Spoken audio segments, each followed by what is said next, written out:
Welcome to Gambling with an Edge. And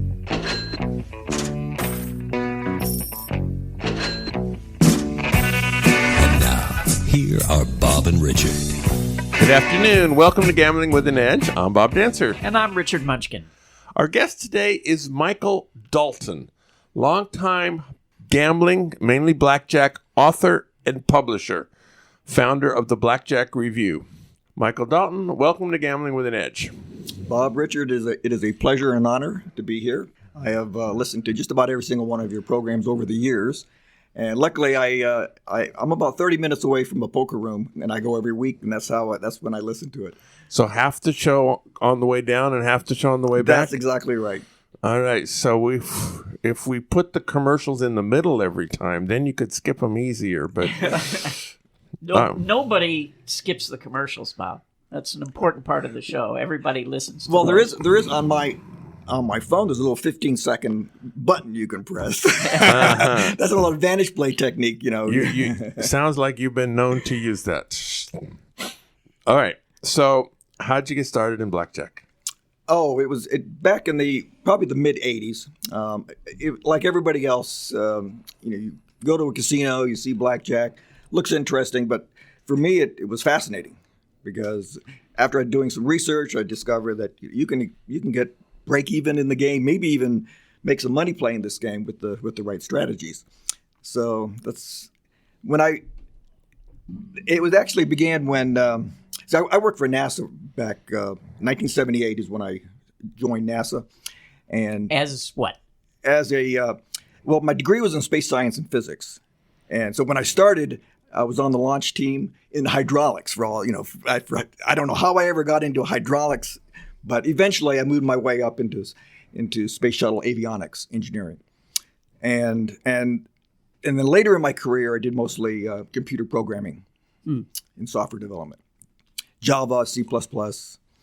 But anyway, getting back to the story, it was a Lake Tahoe Reno trip back, I think it was 1987 or something like that. And I walked into a Walden bookstore, looked at all the blackjack books, and picked Lawrence Reviere's book. And that's how I started. And I know a lot of other card counters started with Lawrence Reviere's book as well. Nice color graphic. Oh, yeah. Basic strategy charts. Blues and reds. And it had those quizzes to teach you basic strategy. That's right. And you learned how many pit bosses it took to screw in a light bulb. That's right. So I get on the plane. I try to memorize the basic strategy the best I could. I get to Lake Tahoe. It was a great ski trip, and the thing I remember about it is that my boss and I playing blackjack into the wee hours of the morning, breaking even playing single deck blackjack, and I was hooked after that, knowing that the game can be beat with the right strategies. So you only knew basic strategy. At that time, yes. See, I did you one better. I started with playing blackjack as a business, and I flew out for my 21st birthday, and I hadn't learned to count. I just knew basic strategy. Right. But I actually won $200. Oh, okay. And so I said to myself, wow, if I can do this just with basic strategy, just think how much money I can make if I actually learn to count. Right. I'll always have this positive variance. Right, yeah. So, yeah, if you had just read the book, breaking even is positive variance for sure. Absolutely. And so when did you get good enough that you wanted to become a publisher or a contributor to the literature? I think around 89, and I have no idea why I wanted to become a writer. So this is like 1 or 2 years after you first started? That's correct. One of the things that I did is I kept notes of everything. I just started jotting down notes. And that's where my book started, from a bunch of notes. And in essence, it was a dictionary of all terminology. I just started writing stuff. I'm really bad with names. So I always wrote down names of people. And so it morphed into a book that I ended up calling Blackjack: A Professional Reference. Which is still out there, right? Well, it's out of print. Okay. I remember when it came out. It started as a spiral-bound 8.5 by 11 book. Went through 2 editions of that, spiral-bound, and then I finally published it as a proper, bounded book. Got a great artist for the cover, who's a good friend of mine, and ended up selling about 2,000 copies of the book. But since then, I never republished it. But after I sold all the copies, after a few years, I decided, you know what? Why don't I just, because I had a website at that time also, bjrnet.com. I went ahead and just put the whole book online. And then it just morphed into what is today the Encyclopedia of Blackjack. Which is at bjrnet.com. Actually, bjrnet.com is still, I own that domain. It has a lot of all my images and everything are on that site. But blackjackreview.com is the main site. Why did you change the name? I think because bgrnet.com is just, it doesn't mean anything. It's just It's just letters. So Blackjack Review is the proper name. Right, because you had a newsletter called Blackjack Review. That's correct. Yes. And so what made you, you weren't into writing or publishing, and suddenly you decided to be a writer and publisher? It was just, it was a passion. It was all that hydraulics, I think. Yes. It was after I published the book, I said, you know what, let me go ahead and publish the newsletter for some reason. My publication looks an awful lot like, at least size-wise, to Blackjack Forum, Arnold Snyder. And I wasn't trying to compete with him. I really wasn't, because Arnold Snyder is a master of, he's the most prolific writer I think I've ever known in Blackjack. But my newsletter, I wanted to do something for novices, and it was a fun project. And I burned myself out after about 8 years of it. Yeah. Putting out a newsletter, just writing stuff. It was a quarterly newsletter for 7 years, I think. And I just burned myself out. Then it became yearly, and now it becomes centrally. After that, I think it was around 2000. I was kind of burned out of Blackjack, so I took a break because I had a lot of responsibility with NASA, and that just all my effort was with NASA during that period of time. So your Blackjack was much more focused on publishing and the website as opposed to playing. You weren't playing a lot. Not a lot. I mean, I'd have I worked for the government, so I had 4 weeks of vacation a year, which you can stretch to about 5 weeks. So I was coming to Vegas about 3 times a year. And then in Florida, the only thing they had back then was the day cruise ships, and I played blackjack on the cruise ships. We didn't have the Indian reservations at the time. The cruise ships to nowhere? That's correct. And there were some very, very good games. I learned how to shuffle track, and there were some wonderful games on the day cruise ships. So did you ever get when you get backed off a cruise ship? Did they throw you overboard? No, not shuffle tracking. They didn't know what was going on. Yeah, that was the thing about shuffle tracking. Yeah. Well, anything that you learn past card counting, they're just much, much slower to, figure out, and your edge goes up and your heat goes down. Now, there were a few times that I didn't necessarily get backed off, but you can tell on the cruises from Fort Lauderdale to the Bahamas and back, I did that with another fellow card counter, and we didn't get backed off, but going there, it was great. From Fort Lauderdale to Bahamas, you get off, you come back on, and all of a sudden the game has just changed. Now they're cutting off, 2.5 decks out of 6. So that's how they solve that Although with problem. A good shuffle tracking game, sometimes that's still good. Right. Well, I wasn't shuffle tracking on some of those games, but those are the games that I felt like I was being backed off. Well, the other thing is casino bosses are superstitious.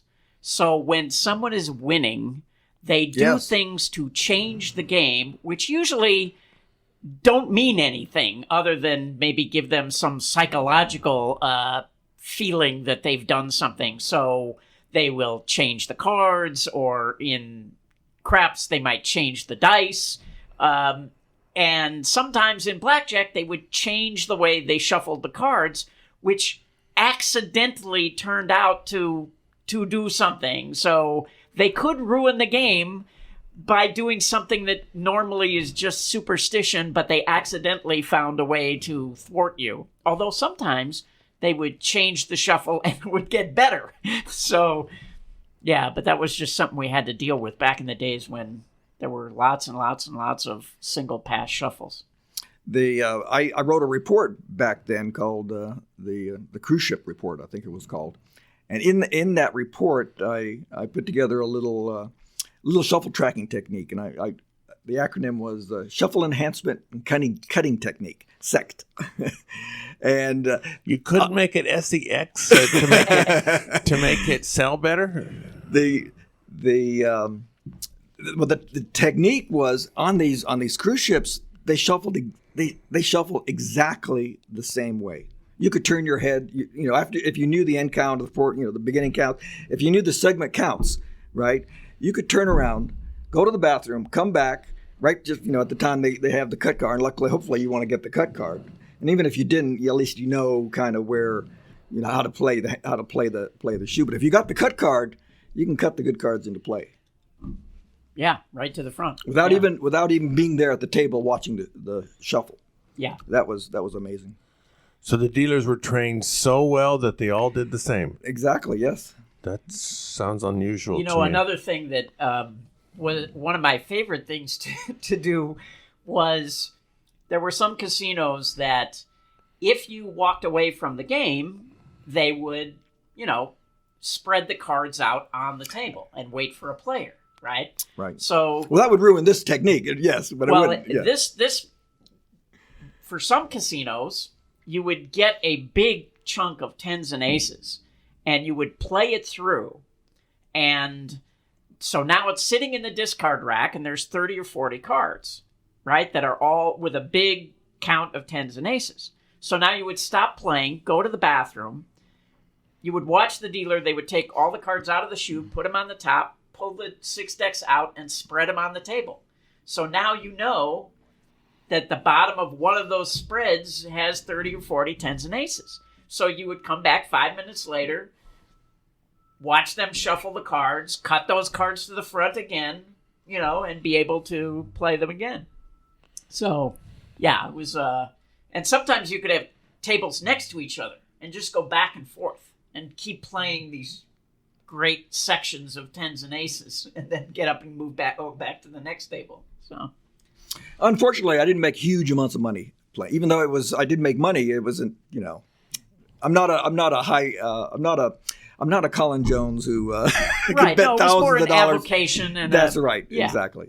So now NASA has better computers than PCs were in the early 90s when you started to publish. Were you able ever, and you don't have to answer this, were you able ever to use government computers to help you do some of your research? I had an old Toshiba, little gray, black and white Toshiba laptop with the screens about that big, and that's how I did my book.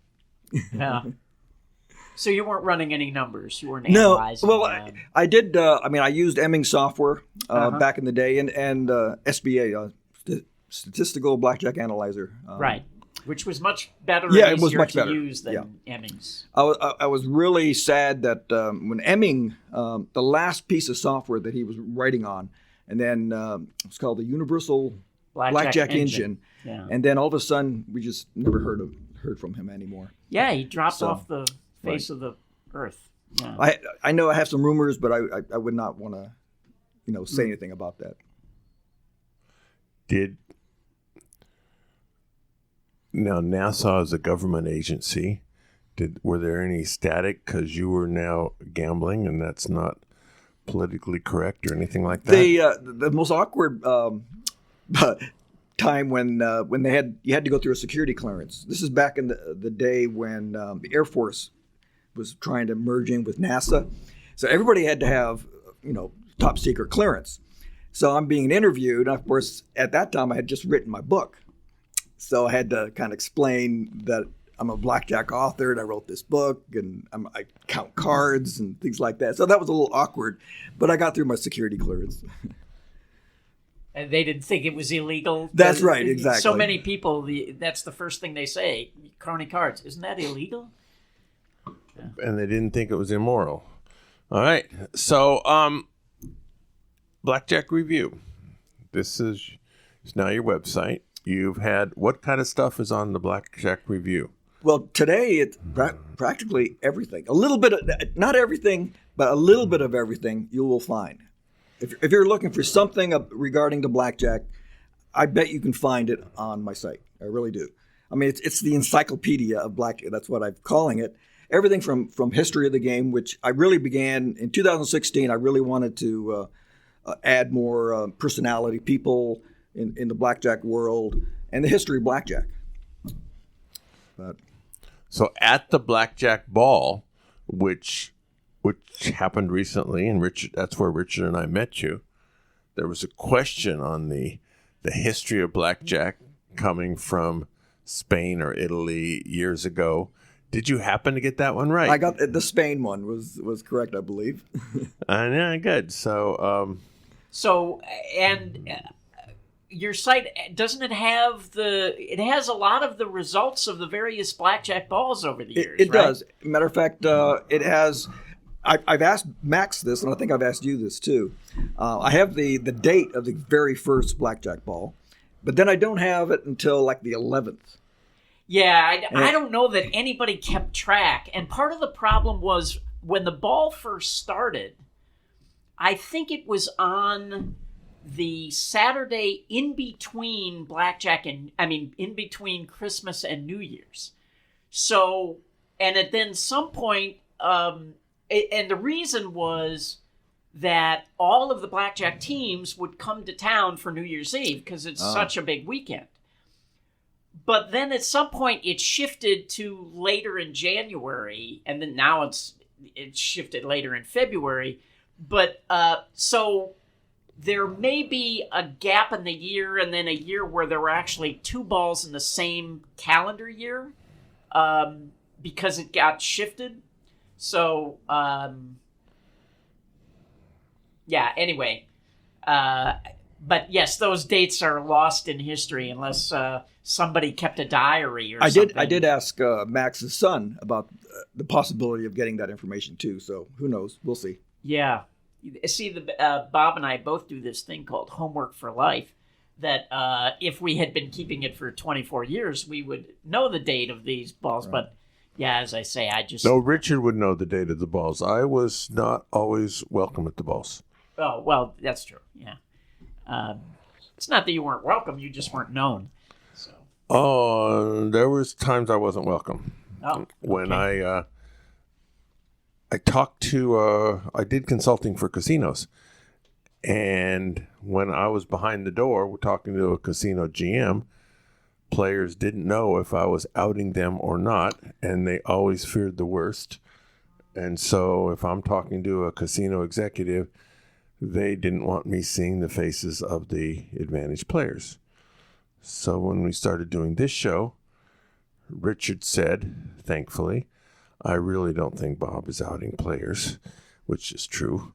And so I got back in simply because, so as long as I stay friendly with Richard, I'm probably good. But if Richard and I ever have an outing, I don't know if I'll still be invited. And that's somewhat of an exaggeration. But, all right. Now, when you go to the top of your website, and it says free stuff. Yes. Which actually... Our listeners like free stuff. And you're giving away books, and one of them I was quite familiar with, and I actually sell that book, and I highly recommend it to all the listeners. And that book happens to be Gambling Wizards by this guy named Richard Munchkin. And it's a very good book. And if you don't have a copy, or even if you do, you might want to go to the website and give it a shot. Now, how come you're giving books away? Well, as many people know, I also sell some products. I sell books and software. I sell Casino Verite, which is today the best blackjack software, I think, in existence. Yeah, I recommend it on this show all the time. Yeah, right. But over the years, I mean, it's very, very difficult to sell books anymore. You can't compete with Amazon. So I decided to just go ahead and I've lowered my prices. I mean, I'm selling everything at 75 to 80% off on a lot of my products. But in order to clear my inventory, I started this giveaway program about 4 months ago or 5 months ago, and it's in the fifth giveaway, and very excellent odds to win this because very few people even know about it. Well, now more people know about it. Wait, but- I'm on the list, folks, so don't. I need a copy of Richard's book so I can sell it again. All you have to do is just put your email. As long as you have to be in the United States, or you have to put a United States address if you win. If you win, you send me the address and I'll just ship you the products. Wait, are you cost. selling? You may get inundated. Are you selling Casino Verde at 70 No, or no. 80% off? No, that's the software is not a discount. Sorry. Okay. Sorry. Well, nowadays you can sell books without having to have inventory, which makes it a lot easier. Because having to have inventory would be a big pain. Well, what I'm trying to migrate to is I have a product review section on the website which lists, I'm hoping, 99% of every blackjack book ever made, and I review it, or other expert opinion that I respect. I use their opinion if I haven't read it already myself, and I review it, and then I have an Amazon link. Yeah. So I make my 12 cents per click. If somebody clicks on it and buys the book, I make 12 cents or something like that. Yeah, I was surprised for somebody who sells books.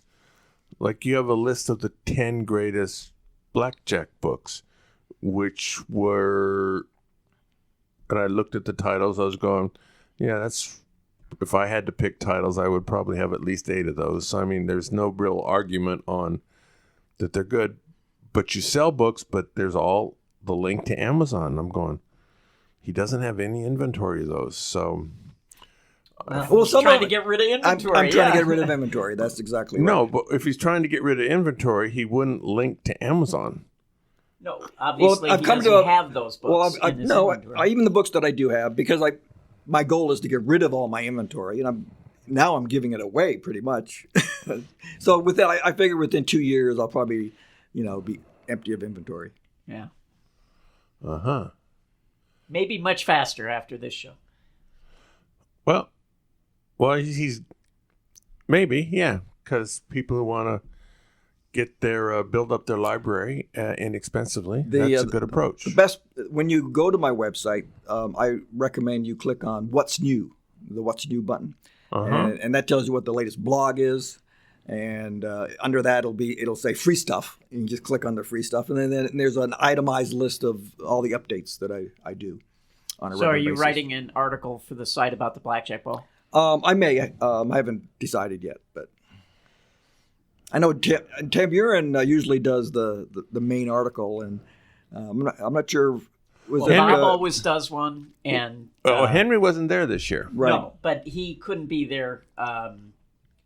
But he had Night Train taking notes for him so he is going to do an article, but Night Train is going to fill him in on all the. I've already updated the website just to report on who won the blackjack ball and who was nominated, into the Hall of Fame. That's good. And since we are going to put this show out the week after we have our Blackjack Ball show, our listeners already know that Arnold Snyder won the Gross Gene Cup, and Anthony Curtis was elected into the Hall of Fame. So, and Dunbar, I believe, came in the Munchkin Award. Yes, which I felt so bad because I had the award now instead of a trophy is now a bottle of champagne with an engraved label, which is cool. Which is if I were competing, I would much rather have that than another trophy. But anyway, I forgot to give it to him after he came in second, and but fortunately Bob saw it sitting there and said, "Hey, wait a minute, this is yours." So congratulations to Dunbar, who's another. So because I gave it to time. him, now it's going to be called the Dancer Award. Maybe not. We actually had an interesting listener question on that said that they heard that Richard was unable to take the test at the Blackjack Ball. And so, since in Blackjack, we want most blackjack players want to be able to play, and barring is the pits. They thought it's hypocrisy that Richard wasn't allowed to take the test. Well, what was the question, though? Or they were just voicing their opinion. Yeah, Well, I agree, especially since, the trophy has been replaced with this giant champagne bottle, that's 15 liters and has a really cool label. And both James Grosjean and I, neither of us are allowed to compete anymore. We both said we would really like to be competing just to get one of those bottles. I mean, it's such a cool thing. There is an interesting story about the 2017 bottle at the after party. I don't know if you. Yeah, we have. Did you taste the Grosjean? No, it had gone. Yeah, so it Anthony had gone Curtis bad. Yes. won it in 2017 and decided to open it at the after party, and it was flat. Right. So. Not only flat, but didn't taste good. Yeah. So that was. So those giant bottles apparently do not stay good for long. Right. Yeah. Well, there goes my recommendation for this week. Yeah. All right. So, you enjoyed? Was this the first blackjack? This was ball my second. Your second.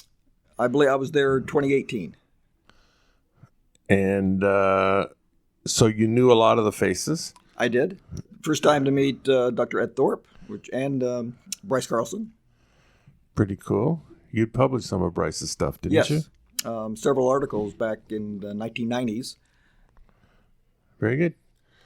So right now we are going to take a brief commercial break, and we are going to come back and talk to Michael Dalton about playing the bagpipes. The South Point has more than 10,000 games returning more than 99%. This is more than anyone else has. South Point is now closed, along with other casinos in Nevada and elsewhere. We look forward to them opening soon. At predicted.org, it's a market where you can place small bets on the occurrence of various political events, mostly but not entirely in the United States. The most active markets now are who's going to be the nominees for the election and who will win. Our listeners receive a one-time offer of a deposit match up to $20 at predictit.org/promo/edge. You must pay the money through once and cannot withdraw it for 30 days. Videopoker.com is the best place to play lots of games. If you sign up for the Gold membership, $8.95 a month or $79.95 a year, this allows you to get correction on most of the games. The game of the week is Face Card Frenzy. You may play this game anywhere from 6 coins per 10 lines, 6 coins per line to 10 coins per line, with the odds increasing as you increase your bet. In this game, full houses and quads, including jacks, queens, kings, and aces, return a lot more than usual. To make the math work, all pay schedule categories are bumped up, meaning that if you need an entirely new strategy to play this game. All right, we are now going to go into our mailbag and answer some questions. First one, somebody wants to know if they need to worry that continual shuffle machines will be left in gambling casinos. I'll go first, and for me this answer is easy. The answer is no, you're not required to worry about this. You only worry if you want to. Now, if your question really meant, will there be more CSMs after casinos open up again? My prediction is yes. Casinos have had multi-million-dollar losses during this pandemic. There will always be casino managers that believe the best way to make money is to tighten their games.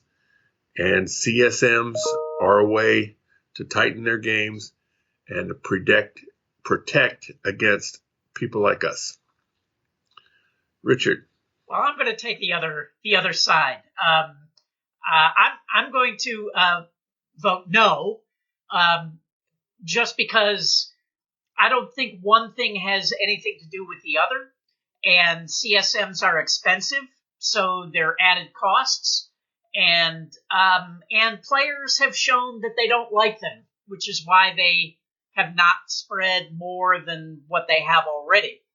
I think what you will see more of is less live table games in general.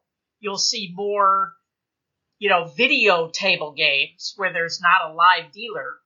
And I think you'll start to see a lot more stadium games where you can put 60 people at terminals around one table. So this will cut down on costs of human dealers, and that's what I think you will start to see more of. But I wouldn't worry so much about seeing all CSMs. Very good. I actually enjoy it when we disagree, because we all learn something, including sometimes your host. So here's a question for Richard. It says, if Bob were to die tomorrow from the coronavirus or otherwise, would you continue with the Gambling with an Edge show? Wow, that's pretty dark.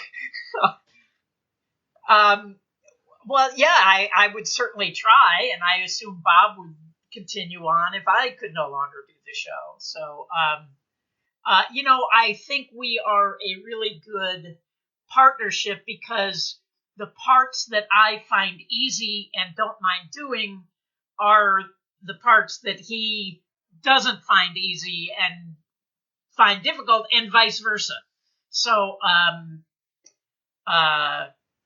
if that were to happen, I would try to keep the show going. I don't know, maybe it would change somewhat. I would maybe try to find someone else to partner with. I think it works better with two hosts than one.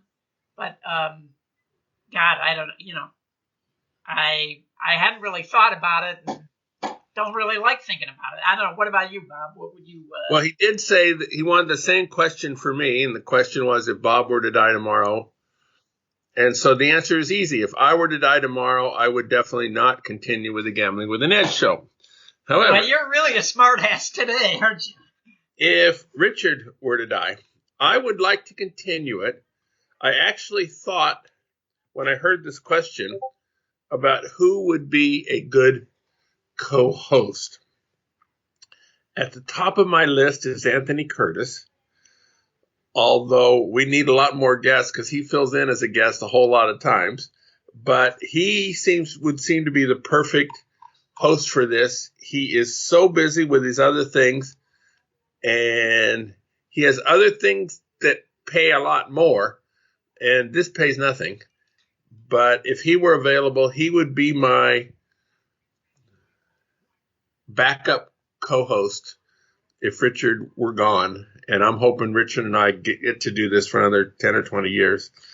But so now you've thought about this more than I have. Now that you say that, you're right. He would be an excellent co-host. But you know who else would be good? Is I think Ed Miller would be a great co-host as well, because he also covers sports and poker. And we've been pretty light on poker for quite some time. And definitely we'd like to do more sports betting stuff. So I think he'd be a good choice as well. I agree completely. All right. Another question. This one was for me. How do you keep so many different video poker strategies in your head at one time? And my answer is, I've been doing this at a pretty high level for 26 years. I have lots of rules of thumb, such as the difference in strategies when flushes pay 5 for 1 versus 6 for 1, or these kind of things only kick in when straight flushes pay 400 or more, or this game is pretty close to another game I know, except for relatively few differences. These kind of things allow me to get up to speed much more quickly than with somebody who was starting from scratch. Writing and teaching strategies forces me to learn them at a higher level than most other players do. I've taught thousands of class sessions, truly over 2,000. And I get the question from students all the time. Often I'll have to look things up, sometimes in front of the students. Sometimes in class they'll say, well, how much does it cost me if I hold this instead of that? And we'll look it up together, where the computer's hooked up to a big screen. And it partly gives them the answer and partly tells them how to look it up for next time. I have a curiosity about unusual hands, like a suited Queen Jack 8 is exactly equal in value to a suited King Queen 9, yet if they're in a hand like Ace King Queen Jack, in some games both Queen Jack 8 and King Queen 9 are better than Ace King Queen Jack, and sometimes only one of them are. I find that interesting.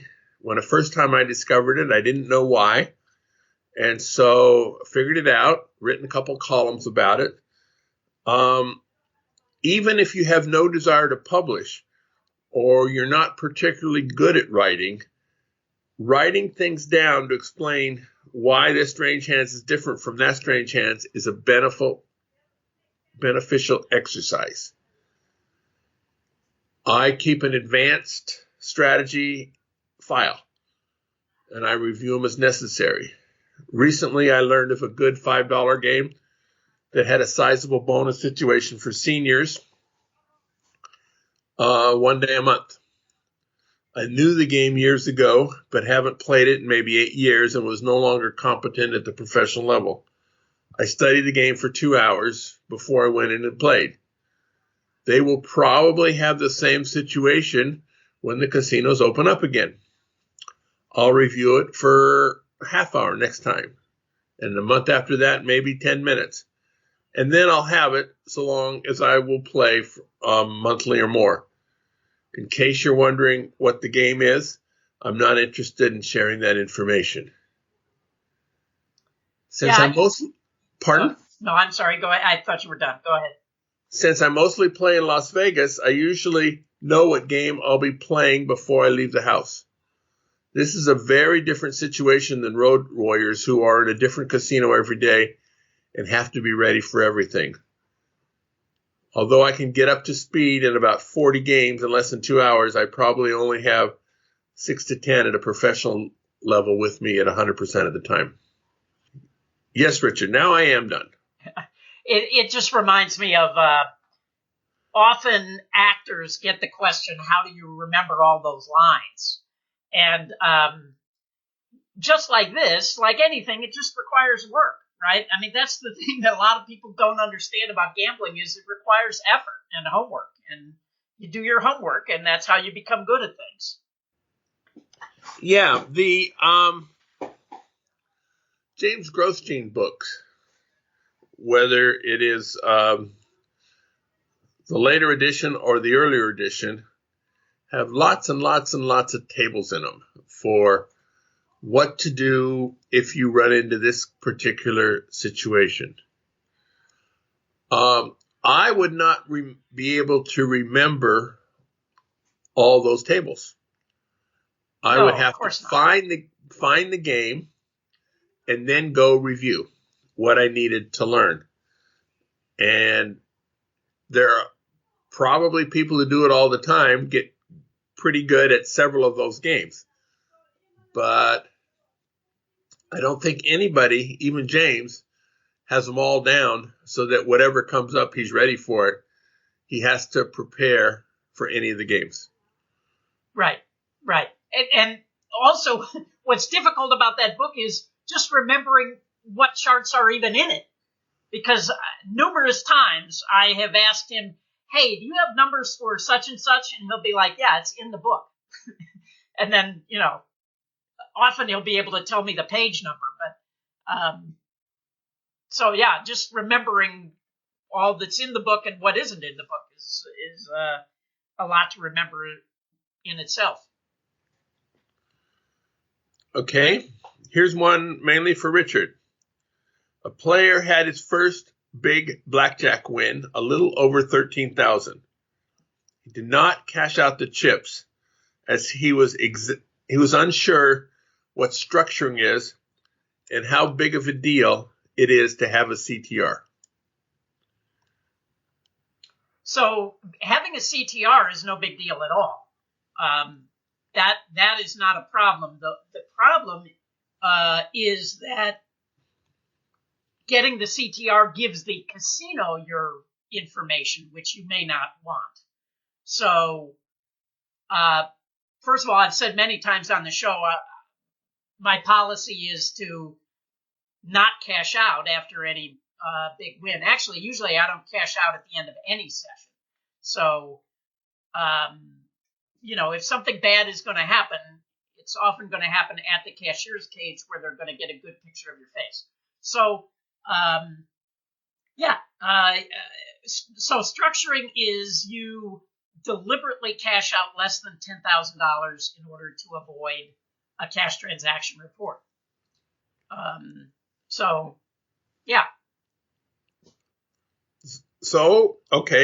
Richard, let's assume you had 13,000 win, and you'd started with, bought in for 4,000, say. So you have $17,000 cash on you. So you've already told us you're leaving the casino at the end of the session. When would you go in and pick it up, and what would you do?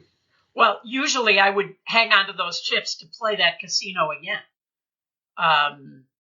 Sometimes I would, trade chips with other people, maybe if they needed chips for that casino. It's also good to have chips so that you don't get CTR the other way where you're losing and now you get in more than 10,000 in cash and they have to CTR you.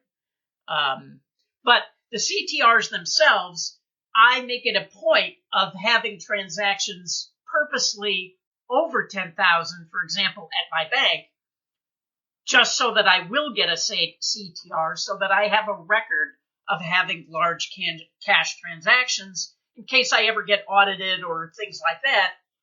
If I were ever to be accused of structuring, I can say, look, here are my CTRs at the bank. If I was trying to structure, why would I withdraw 12,000 instead of 9,000? Very good. All right. Another question. Be our last for the day. Can the average Joe with family and kids make money betting sports? I'm getting the impression the answer is no, because professional sports bettors have to develop and maintain complex spreadsheets with lots of stats and effort to make a model to determine what games to bet. What do you gentlemen say? What does it take to make money betting sports? And do the two of you bet sports? So I'm going to take this one first. First of all, neither Richard nor I regularly bet sports with our own picks. On occasion, somebody we trust, we might follow somebody else's pick.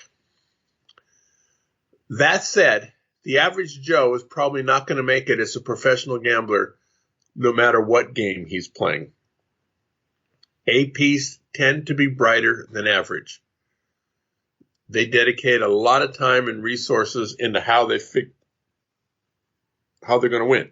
Most guys with a wife and kids need a more dependable income than what you'll get from gambling. Maybe you can do it, but you're going to have to be exceptional at something in order to make it work. Richard, do you have any better news for this guy?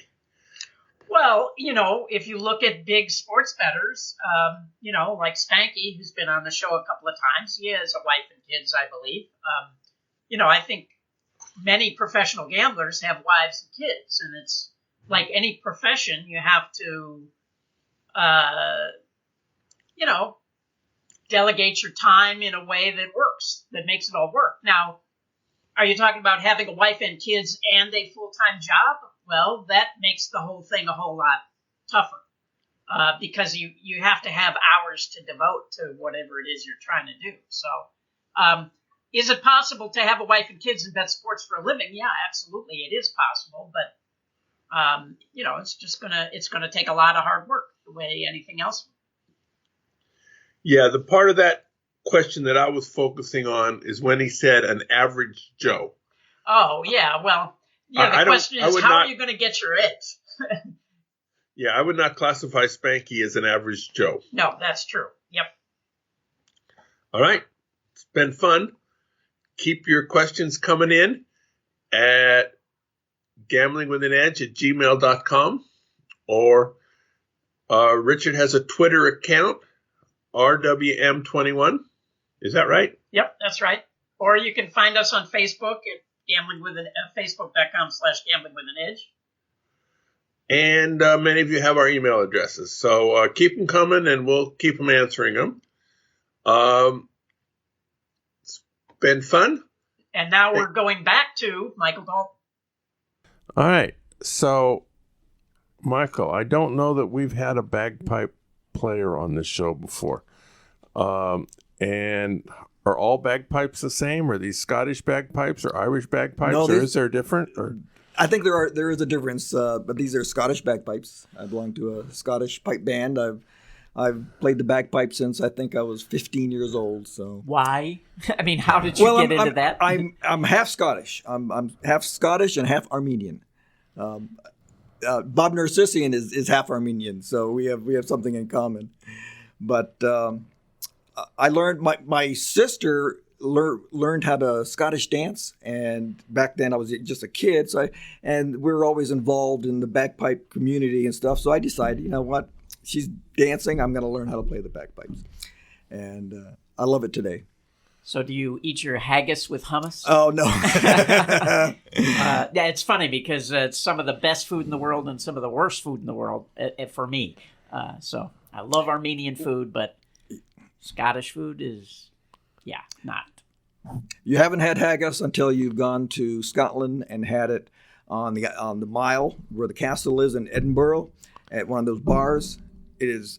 I've had haggis before and it's awful, but here for some reason it's just wonderful. So now I've thought of bagpipe as kind of a solo instrument. So, but you have a bagpipe band. Yes. I belong to three bands over the year. But right now, it's the Space Coast Highlanders in Melbourne, Florida, not Australia. Melbourne, Florida, and bagpiping is people hire bagpipers for at a funeral or a wedding. Do you play the same songs for both? No, I don't think so. But our biggest weekend is, of course, St. Patrick's Day, and our band is inundated by requests. We play even though you're a Scottish band and St. Patrick's Day is an Irish holiday. Right. Yes. Do you wear? Our kilt is a green kilt. It's a Scottish kilt, but it's green, so it kind of works out. And you play McNamara's band and other Irish songs? We do play a lot of Irish tunes. Yes. Very good. And I don't think I've ever had a fling with your sister, but that was just a joke. Sorry. Taekwondo. How'd you get into that? Actually, back in my the college year, beginning of college, I got interested. I'm a Bruce Lee fan, and that's how I got into the martial arts. So I think everybody in our generation that got into martial arts got in because of Bruce Lee. But I actually started in a kung fu school. And for about a year, I was in Kung Fu. And then when I went to college, I got into Tang Sudo, which is very similar to Tae Kwon Do. There's just a little bit variations and difference. Then I got out of it when I started working and got back into Tae Kwon Do, actually when I retired and got my black belt after I retired. You got a black belt after you retired? After retired. How do you get a black after you retired from NASA? From NASA. I'm sorry, yes. Okay, I thought you were saying after you retired from competing, they gave him a black belt just because he quit. I was going, that doesn't make any sense. All right. So, other than blackjack, are there other casino games you play? A little bit of video poker, but I do that more as at the end of a day. I take out a cigar. I go relax, find a little corner where there's a video poker machine, have my scotch, and just relax. You ever play live poker? Yes, every week. Yeah, you mentioned that he listens to the show on his That's way right. to poker. So That's do you play Hold'em or? Primarily Hold'em, yeah. No limit Hold'em. in Florida where I'm at, this 1-2 no limit or 2-5 no limit. Sometimes I love Omaha, but it's, I loved Omaha when I played in home games. And in games actually back 20 years ago when no one really understood Omaha. It was a very easy game to beat. Today, people are more, they understand the game, and it's harder. Pot limit can get pretty high pretty quickly. Pot limit can get very high. I don't play pot limit. That's, like I said, I'm risk averse. And you can't be risk averse in that game. Yes, you have to be willing to gamble it up. So, your Blackjack Review website, are you likely to continue that until the end, or what do you plan to do when you grow up? I think I'm addicted to it. Probably till I'll be doing Blackjack Review on my deathbed. That last comma on the page 47. That's right. Because nobody would read it without it's missing that comma. Yeah. Don Schlesinger edited my book back in the 1990s, and I communicate with him regularly every now and then about stuff on my website. How often are you updating it? Is that a daily Oh, it's thing? a daily. It's really daily. I mean, every morning I get up, I have my cup of coffee, I'm on my website 2 hours or 3 hours. And how often do you add to the blog? Probably once a month. Maybe once a month or something interesting. I do have sponsors who, what I try to do is I get a sponsor who have an article and I try to edit it to kind of fit in with the website. And then I'll write something or I'll take something from my old newsletters and I'll put it in the blog. So what kind of sponsors? Casinos, online casinos, of course. Okay. Very good. So online casinos that accept U.S. players? There are some. It doesn't really matter. I mean, Huh. Okay. Well, a casino that accepted U.S. players would presumably your thing is based in the United States. But Blackjack Review is available worldwide, so True. yes. Yeah. The website is. What kind of but so is our show, but yes. 90+% is people who are in the United States. Very good. We've been talking to Michael Dalton. We appreciate you coming by and sharing with us. Yours has been a name from the past that I knew and never put a face to until recently, and it was a pleasure to meet you. It has been a pleasure. So, Richard, at the end of our show, we usually have a recommended. Yeah.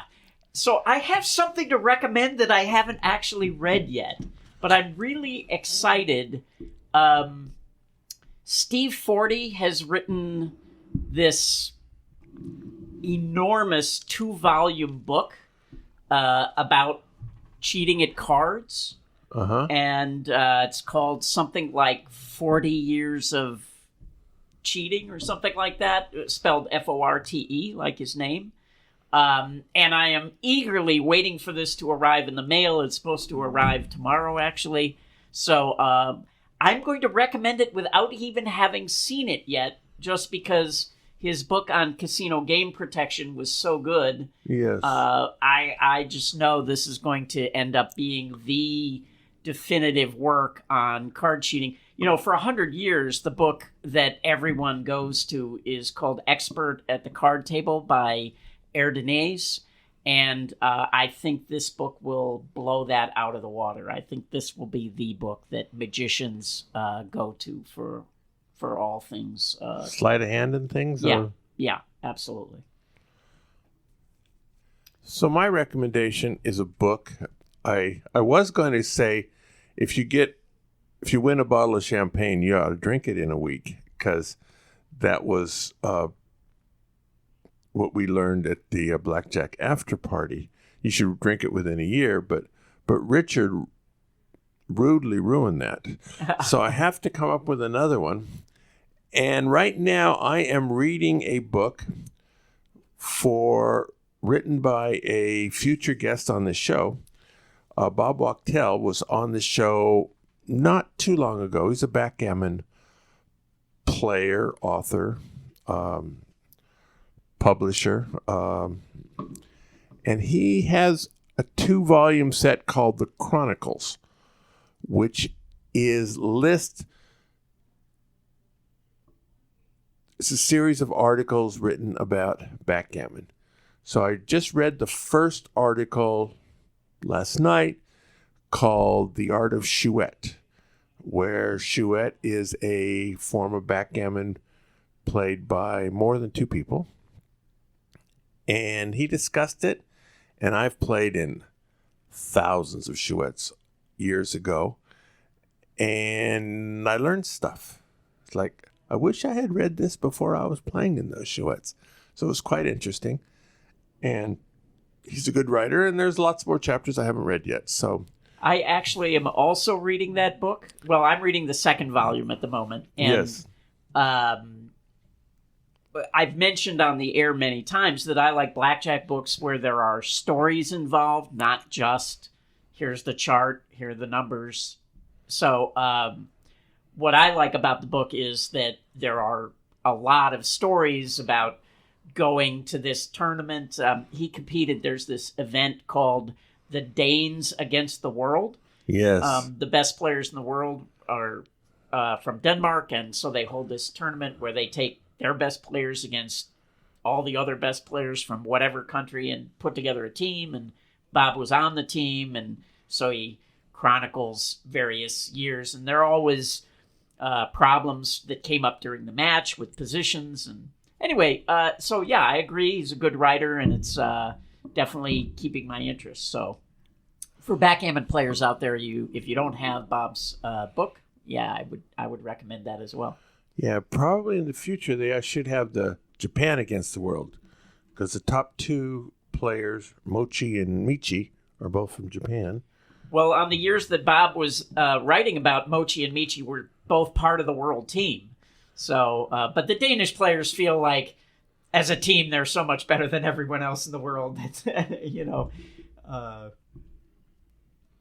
you can add Mochi and Michi to the world team, and anyway. It's good. It's a good book. Very good. So thank you, Michael Dalton. Thank you, Richard. Go out and hit lots of royal flushes, everybody. Good day.